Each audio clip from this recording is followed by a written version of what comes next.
What's up, Tia Evans? How are you? I'm good. Good, dude. Hey, thank you for taking the time to do this. Sure. I'm excited about it. Me too. We've known each other for about a year now. Yeah, a little over a year, I think. We started working when you were the director of HR at Richardson RV. That's correct. We got him through there, like Alex Vienna, right? Yes. He knew the owner? Yes, he knew Mark Richardson, I think somewhere around the golf course. Well, I think they got a lake out in Barstow. Oh, that's right. Lake Okay. House. It's really cool. Yeah. How long were you with Richardson? About a year and a half. Okay. Mm-hmm. And then they just sold to Camping World. They sold to Camping World. Good for them. So gnarly. Yes. That's crazy. Mark's got to be pretty happy about that. I'm sure. Yeah. I'm sure he and his brother were very happy about it. They deserve it, though. They're good guys. Yeah, absolutely. What, I guess, I want to start with, like, your professional background, because you've been in the California HR game for a long time. A while. You have certifications. Yes. You've worked with and at dozens of companies at this point. Yes. Tell me about, your background. So I kind of fell into my HR career. I happened to be working at an oil and gas company where they did degassing and mobile, degassing and water treatments and things like that. And I was actually just a receptionist. And I almost didn't even go to the interview because I was a single mom. I was totally stressed out on the way to the interview. And I started to get anxiety about it because I knew that I had something else to do with my kid. Yeah. So I pulled up in the parking lot and I actually thought about it and I was like, oh, well, I'm already here. I guess I'll go in. And I'm so glad that I did because I ended up being the receptionist, then executive assistant. I worked for the HR manager. One thing led to another and I found that, you know what, the typical HR role requires a very kind of icy personality, but there's so much more to it. So secretly, I finished up my HR certification, and then once I got that, I presented it to my boss, and I was like, hey, look what I got. Hold on, let me understand what you did. So you said secretly. Yes, I didn't tell anybody I was doing it. Once I identified that there was a need for a different type of HR in that particular company, and then my wheels started turning, and I'm like, you know what? Whether I stay here for eternity or not, the HR people that I have been presented with in my career so far, I did not like. Yeah. It was always very, very cold, very icy, very mechanical. And I said to myself, I think there's a different way to approach this, and I can advocate for both the company's risk management side and also for the employees to have them, have somewhere to go. So I started to study it and secretly obtain my HR certification. That's like entrepreneurial stuff. Like you saw a serious need just from like the environment that you're hustler. in. I love it. I know you are. I know you are. You said you're a single mother too. I was at the time. I was, it was some rough times, but here we are. Here we are. How many kids do you have? I have 2 biological and blended. We have 9 total. No biggie? Yes, no biggie. So awesome. Well, yeah, that would be super tough. So you saw a need in the market. You said, I'm going to get my certification. Mm-hmm. When you presented it to them, how did they take it? I was fortunate. I had a very good boss and the owner of the company. He was very impressed with my initiative, and we already knew that the current personnel that we had in that role was not exactly what was working for us. Okay. Without going into too much detail, so we replaced her, and he, put me in the position, and it was an incredible experience. I was able to learn a lot just on the job and in that industry. Sure. And I was able to carry a lot of those lessons, and I was mentored, through a case by a number of really good attorneys with Gordon and Reese. Deborah Elwood Meppin. Sorry if I messed that up, but she's awesome. She and Heather Irwin from Gordon and Reese, they're great mentors during the process, and then I worked with Lisa Sherman, during investigations. She's a shark. So just carrying that type of learning on the job and working with professionals, I was able to basically launch my career and take my skill set into multiple industries and multiple types of companies. And I found a niche in the small to medium-sized companies. What do you define that as? Basically, companies that are just shy of 100 employees and or startup. So anywhere from a startup kind of mom and pop, we're just starting, we don't know which way to go HR-wise, but we need to hire people and we don't know what's required of us. We've been in business for a while, but I have my receptionist who's my sister, and she's been doing, accounting and this, that, and the other, and happens to do HR. Sure. It's like a throw-in. Yes. So, I found a niche in those type of environments where they know they need some professional help, but they may not need somebody long-term at a six-figure or close to six-figure salary internally, and especially in California. Yeah. I found a way to navigate the nuances of California labor laws and how to actually find the loopholes that protect the companies versus just becoming victims of employees in an employee-friendly state. For sure. It's so important. Everything you just Yes. said right there is spot on. There's an art to like the HR and risk Yes. management stuff that like I don't think a lot of folks understand. It's Right. very much like if you have a company and you have 50 employees, you're like, do we need an HR person? And most folks, everything's working well. Like we've had a couple complaints. And so that's kind of the issue with even the phrase human resources. It's like every single business, like that's all it is people. Right. And so like everything gets dumped on that. And so like the hierarchy of things that are important for an HR person to be like protecting the company because that's what keeps the lights on, making sure the employees actually get everything they need to feel cared for. But that like encompasses everything. There's a lot under the quote unquote HR umbrella, and for a long time, especially prior to the COVID era, the companies actually felt like HR was not necessary because we don't generate revenue. Sure. My department doesn't generate revenue. It was almost like a burden for a company to have some sort of HR professional in-house. Yep. Because they knew at a bare minimum they would be paying, at the time, like maybe 50 to 80 grand a year salary. Yeah. And that role or department was not generating any revenue. Yeah.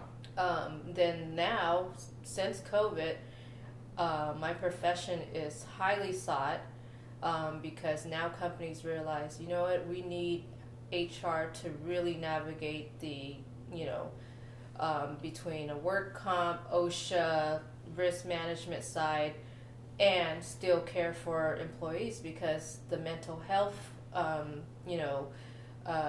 focus has come to surface quite a bit more than it used to be. And they don't know how and if they can do certain things with employees now. Yeah. There's always, question marks. And Yeah. like, all right, can I say this? Like, this person just came to me with this problem. Like, am I at liberty to talk about it? Right. That kind of stuff is like a very like gray area, and I think like, especially during a recession, like litigation rates go through the roof. So a lot of employers like they have a friendship with the employees that they're working with, and like that could be the most dangerous thing that you have. Exactly. And I've found, like that exact scenario quite a bit. And in one of my teachings, managers at the different companies, I tell them, you're blurring the lines of employee and employer relationship, and you're friendly or friends with them, and it's fine on the Monday. But come Friday, when they want that Friday off and you tell them no, they're going to remember you're their manager. Yeah. And they're going to be upset about it, and then it's going to blow up in your face. So, I teach what I call my managers boot camp training, and that is really just helping new managers or managers who've been in the positions for a while really be able to identify how and when and not to say certain things, especially in California. How to really set a professional boundary between them and their subordinates so that they don't end up, a case study. Sure. Yeah, that makes sense. So you talked about you do this professional boot camp with the managers, like an HR boot camp. Yes. You got there through like starting at the oil and gas, but I want to hear about like how you got to where you're at now, which is like consulting for like you've been doing it for like a while. It's been quite a while. It's been, we're going on year 23 now. Yeah.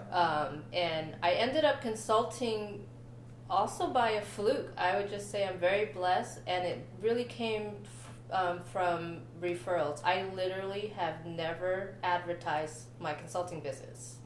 I literally just made business cards maybe 2 months ago. So awesome. I've been very fortunate just in working with various brokers, insurance brokers, attorneys, and when they go about their business and find clients who are in need of someone like myself who can just provide them temporary support and or set up infrastructure or fix what's broken, unfortunately, already, they just refer them to me, and I take a personal investment. I approach each client as if I am really coming in as part of their HR, like internal HR. Sure. So I always use the words we, how can we do this? And, from the very initial consultation, I take their needs very personally, and I convey to them that I'm here to advocate for you and your employees, so that you can do business. I'll do HR. That's beautiful. That's so cool. So it's exactly what every business owner wants, is to have some assurances that like whoever's handling like that aspect, because it's it's such like an uninsurable liability. Yes. Obviously there's insurance for like your EPLI, right, and all that kind of stuff, but you have a deductible, and a lot of deductibles here in California like are 6 figures. Yes. And that 6 figures is uninsurable, and so a lot of most claims are settled before they even hit the deductible. Right. And so I guess from an HR perspective, when people did have that mindset of, hey, this is not a revenue generating opportunity, you've been able to explain like, well, it's definitely not revenue generating, but like it'll increase your profit margins because you're not spending a ton of money. So I guess, how do you triage, like if you have an incident come in, I guess the line between HR and labor law and getting those attorneys involved is like very gray. It's like a gradient, right? So like if you're new in HR, like you might kick stuff up to an attorney like pretty quickly. And so how do you make the determination of when to actually kick something up to an attorney? Typically, I don't recommend engaging defense attorneys for the employer side until we receive a formal complaint. Okay. Because I'm pretty confident in my experience and what I've learned in working with various attorneys through my years. There's a lot of things that we as an employer can do prior to us even engaging our defense attorney. By the time I do engage a defense attorney, we would have had a claim, and I have a full timeline, and I've exhausted all of my efforts as HR to prevent that claim from happening. Yeah. Or if it's already happened, I know the possible outcomes of them. So the defense attorneys that I would, bring in at that point would have minimal to do, and because you've done everything. I've done everything. That's a big deal. We talk to like our attorney occasionally, and we got a thing going on right now, and he's like, where are all the documents? What's everything done? And like, all right, it's going to take us a little bit to get all that. Right. So the fact that like you're doing all that legwork for the attorneys, preparing that case to make sure that that'll minimize the attorney costs. Exactly. I do all the due diligence, and I know exactly what the attorneys are going to want to see. Have you exhausted this avenue? Where's the documentation for this? What evidence do they have? What really happened? I'll have all of that already prepared for the attorney to know the full picture and where we stand. So that's so important. That cuts down like probably like 70% of the cost. absolutely, because a lot of it, if the attorneys have to engage their paralegals to do the stuff that I've already done, Yeah, you're looking at cost savings and billable hours for because sure. I'm already doing it. That makes sense. Where do you draw the line when it comes to, I guess, folks that you're working with, being involved in the decision making from like coming from HR? Because everybody has like the way they want to interact with folks, and obviously you're not coming in saying, hey, you have to do this, this, this, and this. Right. How much like autonomy does a company have to like, I guess, be friends with their employees and like that kind of stuff? Like, what does that look like? Typically, when I come in and take on a new client or employer, I like to get to know who the ultimate decision makers are. If it's a family-ran business, I know my audience in that, and they're going to want to do what they want to do, and my role is to strongly recommend the full picture and options and outcomes on how to handle things. But I also would have prepared myself to likely be busy with managing a lot of the, bad behaviors that come out of that type of audience. For sure. That's like, because I do think a lot of folks get worried that like, hey, if we bring like HR in here, like, they're going to tell me I can't do or like we anything. have they have a culture, and if the culture is Right. like good, but they're also like blurring a lot of lines that they shouldn't be blurring, like companies exposed, but at the same time you don't want to have that rigid icy structure that you're talking about. Right.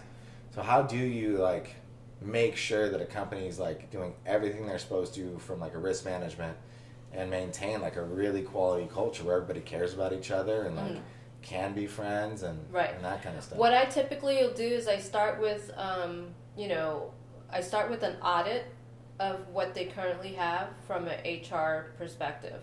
I audit their handbooks. I audit whatever forms they're using or not using. And I likely will revamp that whole thing with what I refer to as my HR Essentials package. And that includes all of the necessary protocols and forms and documents. And I train whoever's going to be administering those documents on a regular day. And that likely is, from a proactive nature, will cover a good chunk of their problems. Yeah, Because the proactive part of it. Right. Okay. Because that way they can still operate without walking on eggshells and keeping that culture that they're accustomed to and want to, still foster without stepping on landmines. Because if they, I've already presented them the pretty firm guidelines and given them the tools with the essentials that they kind of have to follow, and everything else, is on an as-need basis. I can guide them accordingly. Got it. So it's like very much like company has 50 employees, hasn't had HR, like the scenario where like the office manager is the owner's sister Yes. and like doing accounting, like 20 different things. That's another thing with HR is like there's literally 30 different hats, and that job Absolutely. is just getting bigger. It is. So like when you have that company that has 50 employees, the job is to go in, understand their business, go in, clean up everything proactively to make sure that like should something happen, here's the next steps, and then from there you stay on kind of on a retainer basis. Absolutely. And saying, hey, if you have any issues, now I'm stepping in to help navigate those with you. Exactly. Oh, that's cool. So there's like a little bit of legwork up front, like a 3 month, and then after that it's like, all right, well, right now you probably don't need a full-time HR person because everything's moving. We've trained your managers. Yes. And then moving forward, if there's any issues, that's when they call you. Yes. At what point should a company, or like what are some maybe not red flags, what are some like indications that it's time to get a full-time HR person? Generally speaking, I would recommend bringing in somebody full-time when they reach a company size of 100 employees, or if they have a lot of field employees in various locations at around 50 employees. They probably need somebody full-time at a bare minimum of like HR coordinator kind of level of HR. Sure. Because there's obviously multiple levels and experience. So they may not need to bring in somebody, say my professional level, like an SPHR, like you. Right? Yeah, they don't need somebody with 20 years experience at 50 employees, but they, it's helpful for them to have someone like myself on retainer, just on a as need, because my retainer is much less expensive than an attorney, and an attorney doesn't necessarily want to get those type of calls For sure. when they feel like there should be somebody in an HR role that can handle that due diligence. HR coordinator with somebody who's going to handle the onboarding documents, going to handle reviewing disciplinary action, termination, processing a final check, things of that nature. Someone of a HR coordinator level at about a 50 size employee company would be helpful, because they can do all of that day to day, and that person can reach me if they're not sure about something. Sure. So you get someone with like minimal experience, Yes. who's organized, that is easily trained. Yes. And then have like a rock star like you come in for all like the hairy stuff. Yes. That's cool. So one of the things that I've always been curious about, if like, because HR, again, they handle so much stuff, so like processing payroll, like, is that something that is normal and customary for HR to do, or is that something that like, I guess every single HR person that like I ever meet, they all do different things. Right.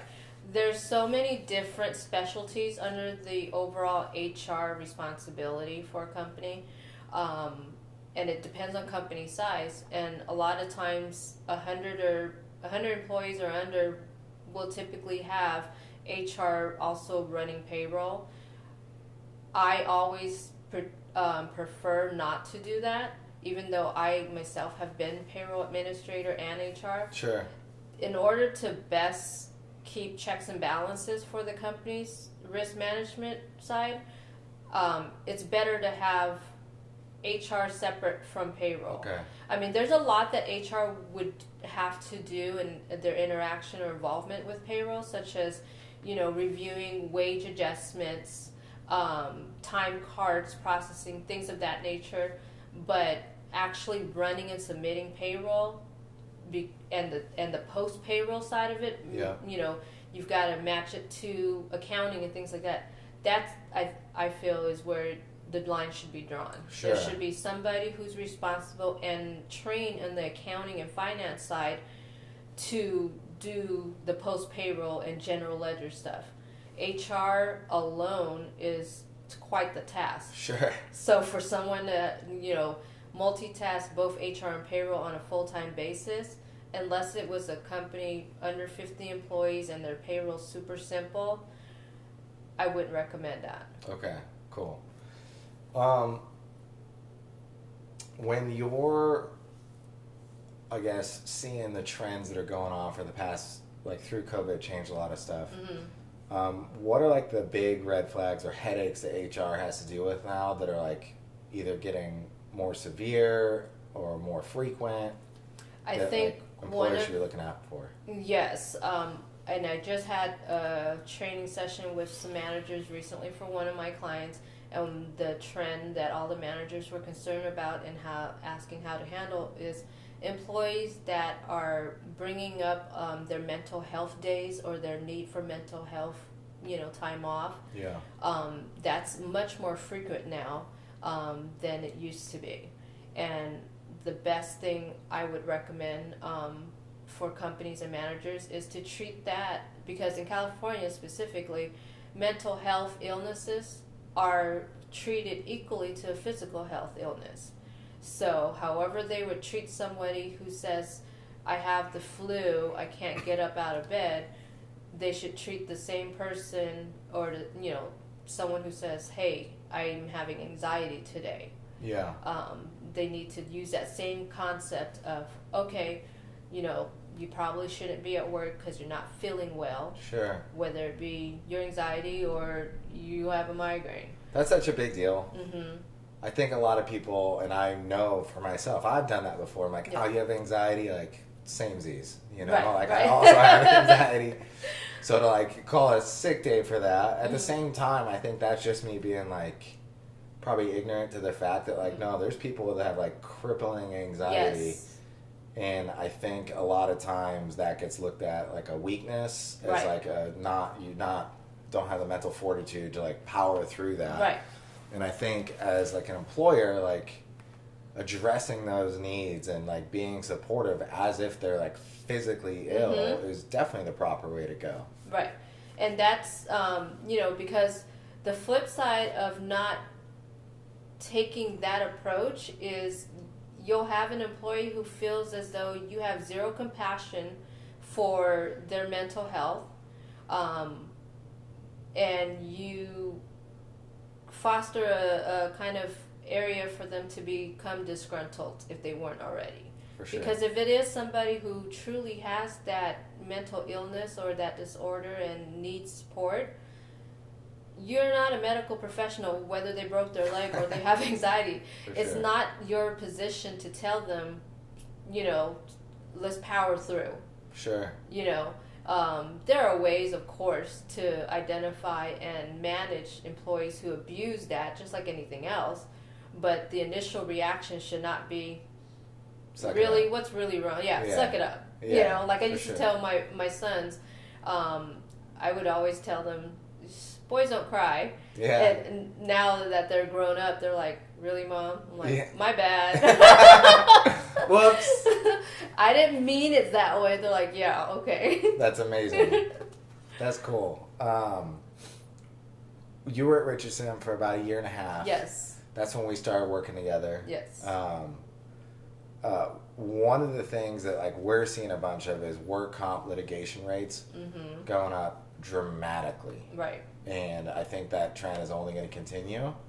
Unfortunately, yes. Unfortunately. what are some ways that you can help mitigate that from an HR side to like reduce the amount of litigation that you have on work comp? I think that from an HR proactive approach, teaching, it really, a lot is on the managers, because what companies don't always realize is when you promote a manager or you promote an employee to a manager position, or you hire a manager because they're good at that particular role and operational task, there's a whole other side of management that they're responsible for.